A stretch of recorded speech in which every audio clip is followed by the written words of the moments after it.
From Mencari Newsroom at redmencari.com.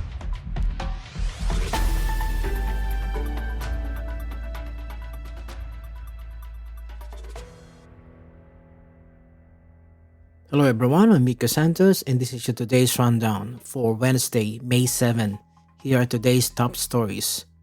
Tensions between nuclear powers India and Pakistan have escalated dramatically, with both countries launching airstrike following a militant attack in Kashmir last month. Pakistan reports at least 26 civilians killed, including children, after Indian missile struck deep inside its territory. Think about it. Any country in the world can wake up tomorrow and say, I have no evidence, something happened in a territory, I am going to react and there will be consequences for somebody I think may be involved. India just had a briefing for foreign diplomats last week in Delhi, and the diplomats who left, there's a New York Times story that says that India is citing the past to attack Pakistan in the present. Is this how nuclear countries should behave? I mean, if Australia or New Zealand were to get up and go at each other because you feel something may have happened from somewhere, what would you think? You would think that the other country is insane. And unfortunately, that's the kind of bully we are dealing with at this point.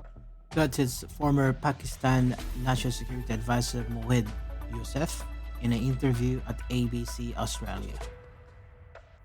Pakistan claims to have shot down several Indian fighter jets in response, while India reports casualty in Kashmir from Pakistani shelling. International leaders are calling for immediate de-escalation between the nuclear-armed neighbors as concerns grow over further military confrontation. At the Vatican, 133 cardinals have begun the secretive conclave process to elect a successor to Pope Francis. The cardinals celebrated a morning mass before entering the Sistine Chapel, where they will remain sequestered until a new pontiff is chosen.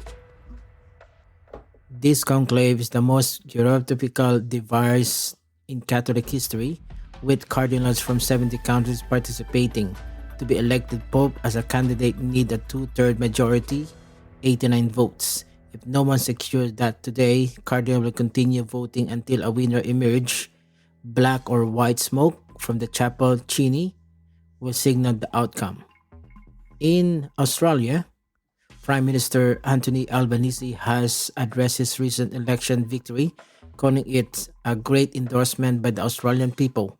While expressing humility about the outcome in his first post-election interview, Albanese discussed key priority for his government. I take nothing for granted, and some of the commentators will always overreach. That's something that my government isn't going to do. We have received a clear mandate, but I also know from experience that a strong mandate doesn't guarantee you another term. Just ask Campbell Newman, who went from having an opposition that couldn't form a cricket team under Anastasia Palaszczuk to Premier Palaszczuk winning 3 elections. So we take nothing for granted. We are going to continue to pursue the agenda that we have. I think Labor should be the natural party of government. We are a political movement that enjoys support from working people. We also engage constructively with the business community. I've said for a long time, I think people have conflict fatigue. There is common interest between business and unions, and we can engage with civil society as well. Prime Minister Anthony Albanese in an interview with ABC Australia. The Prime Minister announced he will visit Indonesia next week at his first bilateral trip following swearing in of his new cabinet, emphasizing the importance of regional relationship in what he called the fastest growing region of the world in human history. Meanwhile, Australia's opposition coalition parties are continuing to defend their nuclear energy policy despite electoral defeat. National leaders David Litterprod rejected suggestion that the nuclear proposal contribute to their loss at the polls.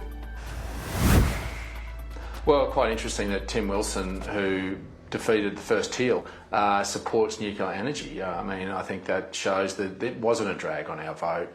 The reality is that it was far deeper than nuclear energy, and I think the reality is that we've always had a technology agnostic approach within the coalition around our energy needs. And the reality is an all renewables approach will not be able to sustain our economy. There's no country of the industrial scale the size of Australia that's gone all renewables. In fact, the closest to it is probably Spain and Portugal, who've gone to 77% renewable and now are seeing their grid shut down. You need to have mix, you need to have baseload power, and zero emissions nuclear technology can achieve that. So I think we've always had a technology agnostic approach, and there's nothing stopping a coal-fired power station with carbon capture storage. The Japanese, in fact, are taking our coal, burning it, and then looking to capture it back here in Australia. So we've got to get back to first principles. No one's talking about stopping the reduction of emissions. We're just saying how we should achieve it should be done through technology, and we should have an open mind to that. The debate comes as internal division emerged within the Liberal Party over energy policy direction, with some members calling for a rethink on nuclear power, while others maintain support for a mixed energy approach. That's all for today's rundowns. I'm Miko Santos. Our next update will be tomorrow. Thank you for listening.